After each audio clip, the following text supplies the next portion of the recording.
आयशा बिन नुमान फहरी ने अमीर अल-मोमिनीन की विलायत के खिलाफ पहला मुकस्सर होने का बाज़ाब्ता ऐलान करते हुए मोहम्मद मुस्तफा को तकरीर में रोक और टोक के कहा, तूने नमाज पढ़ाई हमने पढ़ी, तूने रोजा रखवाया हमने रखा। मुकस्सर नमाजी भी होता है, मुकस्सर रोजादार भी होता है, लेकिन इस बदबख्त को अली की विलायत अच्छी नहीं लगती। कहने लगा अब जो तूने अली को वली बनाया, अब मिन का मिन अल्लाह ताला, तेरी तरफ से है कि खुदा की तरफ से का अल्लाह की तरफ से।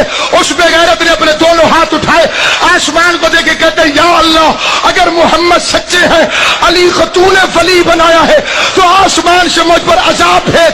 बेगैरत समझ रहा था क्योंकि मोहम्मद खड़ा है अजाब नहीं आएगा। अब आयत भी दूसरी आ गई, पत्थर भी आसमान से आया, साला साइलन बेअजाबिन वाक़े लिल काफिरीना। जब किसी साइल ने वो अजाब तलब किया जो काफिरों के लिए होता है, अल्लाह ने पत्थर मार के बताया मैं रिसालत के मुनकर को छोड़ सकता हूं, अली की विलायत के मुनकर नहीं।